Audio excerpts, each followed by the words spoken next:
Dr. Karen Froming has been a frequent visitor and teacher in Rwanda since 2004, along with her husband, Dr. Bill Froming, who's also here.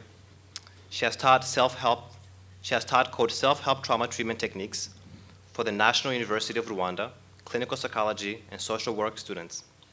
In 2006, she was honored to be invited to the Mayaga Genocide Memorial Burial of 454 victims during the commemoration. This past year, she received an award from the Friends of Rwanda Association for her persistent efforts on behalf of survivors. Now she's collaborating on the development of the Applied Masters and Certification in Trauma Counseling, a joint project of Ibuka, Inatek, and Palo Alto University. Dr. Karen Froming. Survivors, you are the people for whom we are all here. And I have to say that my road in getting here has been an interesting one. My family history involves survivors of the Holocaust, and in Prague, Czech Republic, there are names of my family members on the synagogue walls in the ghetto. I also have suffered a good friend of mine having been murdered.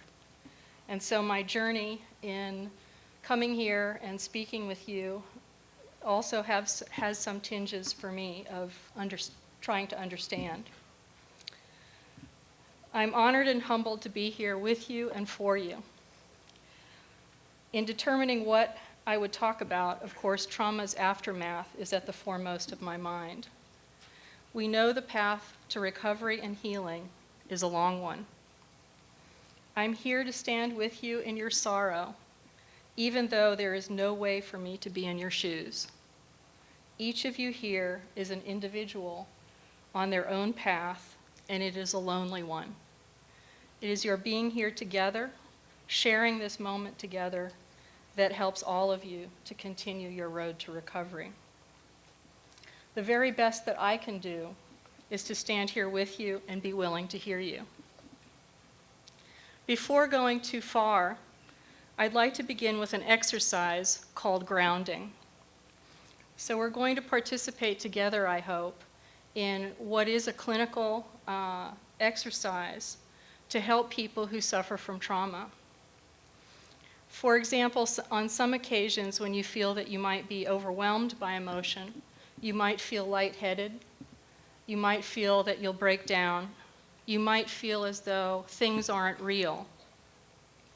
That is the appropriate time for this exercise to be used. And so I'd like all of you, if you would be willing, to follow along with me while I engage you in this exercise. It can be used as a self-help exercise or an exercise that a close friend helps guide you through if they know that you're very distressed. During the commemoration period, I too have witnessed the commemoration in Amahoro Stadium, so I'm aware of how distressed one can be and what happens when someone feels overwhelmed. This is an exercise that helps you to become aware of the present time, being here now in this room rather than suffering memories from 1994. It is a simple exercise, and it's designed to change your focus of attention when you need to the present day rather than being lost in overwhelming past events. So now, become aware of the sound of my voice as I'm speaking to you right now. Whether you are seated or standing, take a deep, slow breath. Inhale and feel the slow breath come into your chest. Feel your chest rise and your belly extend. Exhale and feel that slow exhalation and the calm in my voice. Inhale again, as slowly and as calmly as you can. And then exhale slowly. Remind yourself that you are here now in Silver Spring, Maryland, in the Sheraton Cypress Ballroom. Get comfortable in your chair with your back straight, your arms and hands relaxed in your lap, and your feet planted on the floor. Feel your feet in your shoes. Wiggle your toes. Feel your toes wiggling inside your shoes. Make that connection. And feel your feet on the ground supporting your feet and helping you to feel that grounding. Feel the ground and the carpet, the squishy feel of the carpet, and contact with your shoe on the floor. Now feel the chair seat supporting you, holding you. Feel the back of the chair supporting you as well. Let yourself be held by the chair. Take another deep breath and realize that you are calm and safe in this room right now, with the chair back making contact with your back, the chair seat making contact with your bottom and your thighs. You are completely supported by the chair.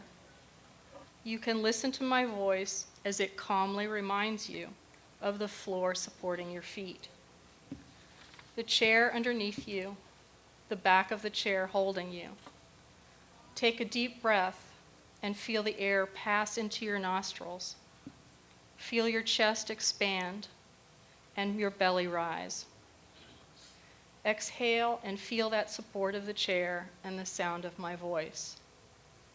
Slowly and in a gradual way, look around this room. Become aware of the room around you, and look at your neighbor on either side. Look around and note the brightness of the lights, the color of the walls, and my speaking before you today in Silver Spring, Maryland, on this 19th Commemoration Day. Become aware, sit up straight and tall, and look around as you are here together. Take another deep breath and feel the support of your fellow survivors and friends. Inhale the love and support of this group around you. Okay.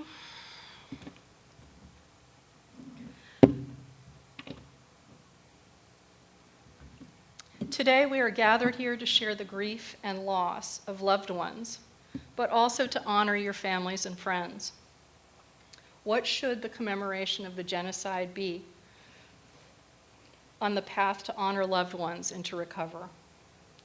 I ask this question because the path is a different thing to different people, and it is a different thing across different periods of time as the years pass. What commemoration presentations or materials help or hurt in trauma recovery? How do we best honor your families and friends? These are subjects of some controversy depending upon the audience and even depending upon where you are in your acceptance of past events. It is important to balance the needs and health of young people who did not live through the genocide with the needs of survivors to stand strong in the face of their memories and to bear witness to the world and its deniers. As we stand here remembering and honoring our loved ones, let us focus on the path to health, growth, and self-reliance. This is a crucial question as times pass. It is not that your losses are any less difficult. It is not easy to bear, but it does force us to refocus on how you're going to live. How can the efforts of traumatic growth continue to happen, especially when some people may never seek to be forgiven? Some people may die believing there are true differences between people. But today, in this memorial, let us consider the power that anger, disappointment in the incompleteness of justice, and incomplete reconciliation has over us, and the choice that we have to make in letting that residua have control over us. Even today, over 26% of the population in Rwanda suffers from post-traumatic stress disorder. Many more have what are called comorbid or accompanying disorders such as major depression, generalized anxiety, or substance abuse and dependence. This is an enormous number of people. And we have no idea how many people in the diaspora also suffer from post-traumatic stress disorder. In addition to those who suffer from post-traumatic stress disorder, 22.7% suffer from major depression.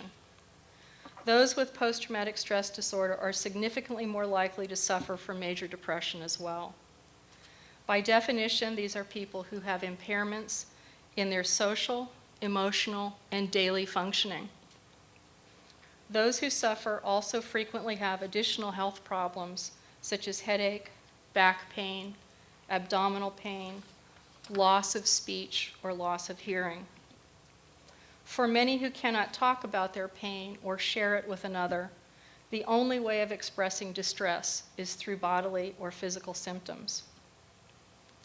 This is such a substantial number that it bears comparing to the United States as an example, to give you just an idea of how serious Rwanda's problems are, what a public health crisis it truly is. The lifetime prevalence, or the chance of ever having a diagnosis of post-traumatic stress disorder in the United States is 6.4%. That's of ever having it in the course of your lifetime. The statistic for Rwanda is 26.1% in the last month.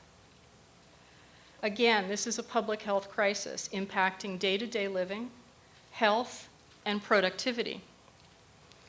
It affects slightly more rural, lower educated women than men who rely on subsistence farming. However, we also know that more and more young people and children are affected by some trauma symptoms and fears or behavioral disturbances or substance abuse disorders. There remains a significant gap in mental health services for all people of Rwanda, and it is unknown how many in the diaspora suffer from these symptoms as well that interfere with day-to-day functioning. So how do we enable all to move forward in the face of this burdensome amount of pain? Aside from the obvious expansion of mental health services, how do we shift our attitudes and our analysis of pain? Oh, can't do two things at one time. Okay, there.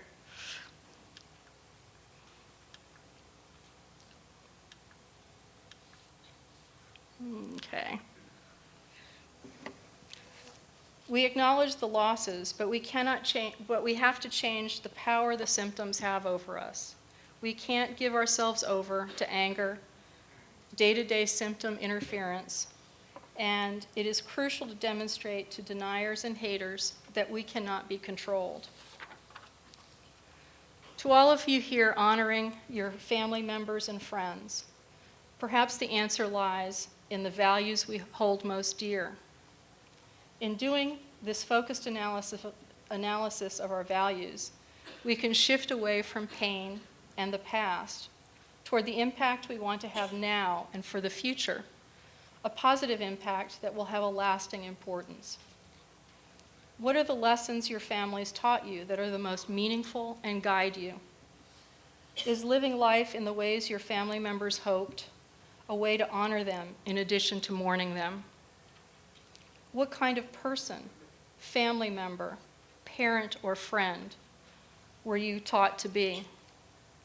Exemplifying these positive qualities that our families taught us are so important because they foster meaningful relationships, and those relationships help increase our ability to psychologically cope.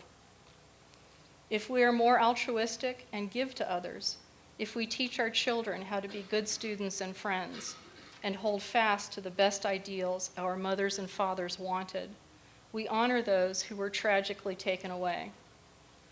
Because of them, we wind up building a network and community of people around us who support us, love us, cry with us, hold our hands when we need it, and we are not alone as we could be if we isolate or withdraw from the pain.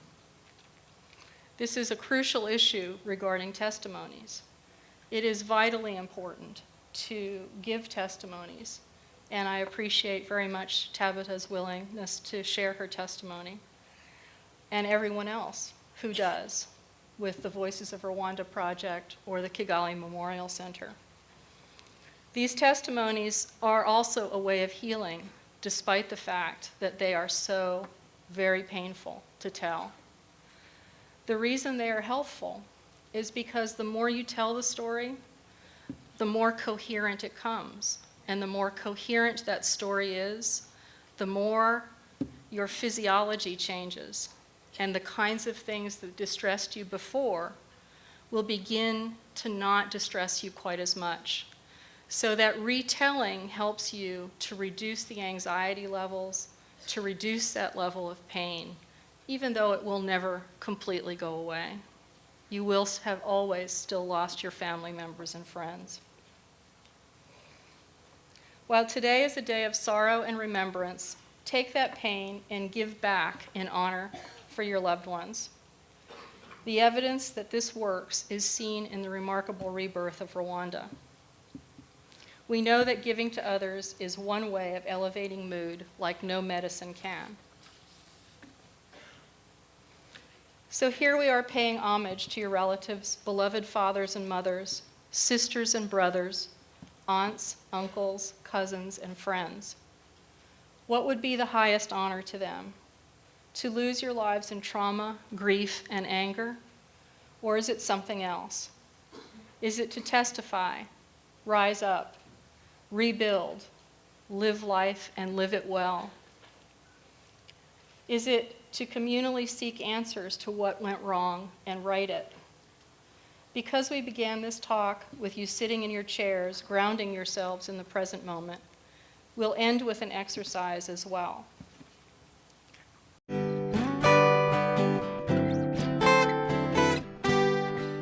Imagine one day you decide to throw a party for all your friends. You get out your phone and you start inviting people. You want a really big party, so you say, anyone can come. And on the big day, you get your place ready for the party. And you're really excited to see everyone. And pretty soon, the guests all start arriving. After a while, everyone you're expecting has arrived and you're having a really good time. But then the doorbell goes, and you think, I wonder who that is. Must be someone I've forgotten about. And it is. Someone who you definitely did not want at the party. It's your neighbour Brian. Brian has to be one of the most annoying people you know. He's rude, grumpy, he moans a lot, and he's not so flash on personal hygiene. He's the last person you want at your party. But before you know it, he goes straight inside without even saying hello. And he goes up to your guests and he's rude. He helps himself to drinks and food.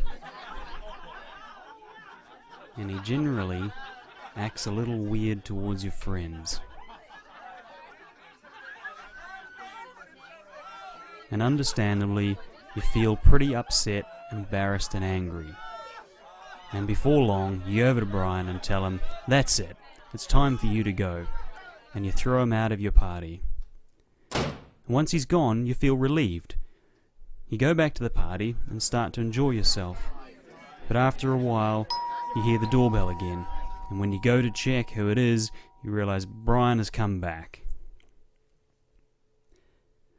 And before you can stop him, he opens the door and races back into the party. So you go out and get him and throw him out again.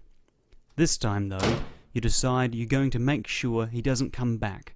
So you decide to stand by the door and make sure he can't get back in. And this works fine. Brian can't get back in and you feel good about this.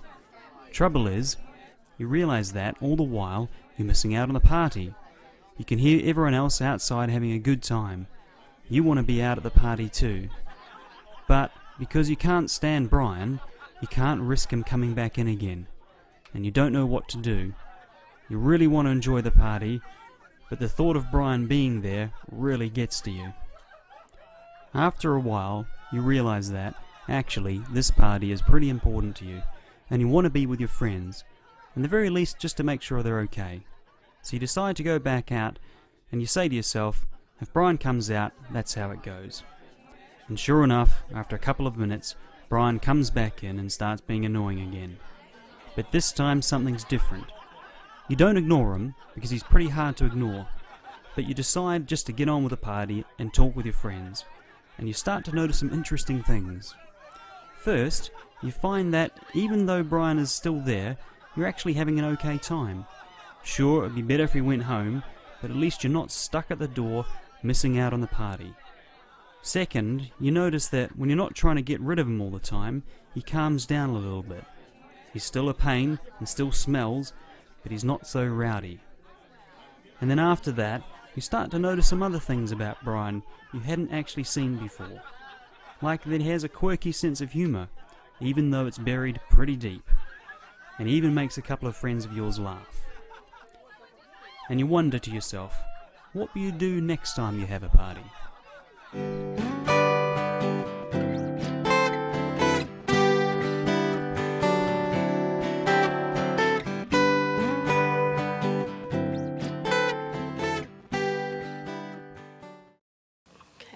And so this is a metaphor, obviously, for trying to hold off sadness, trying to hold off grief and anxiety, but you really can't. You can only hold it at bay for a certain length of time.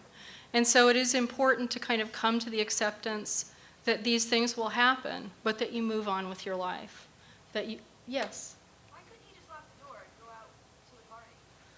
Because metaphorically speaking, you're still leaving those disruptive feelings and the trauma and whatever interferes with your life kind of locked behind a door to erupt whenever you don't know it's going to happen.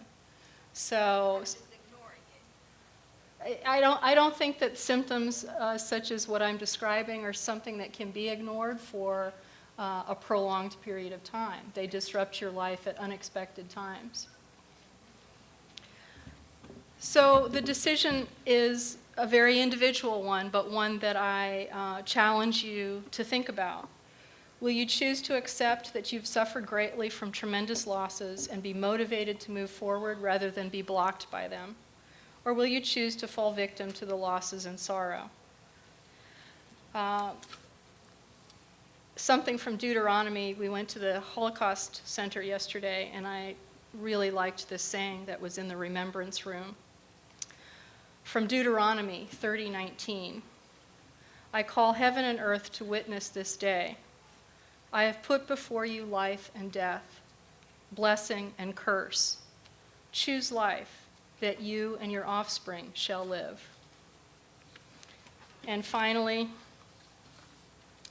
I'd like to share my favorite prayer with you in closing, and to let you know that I have become an honorary Rwandan.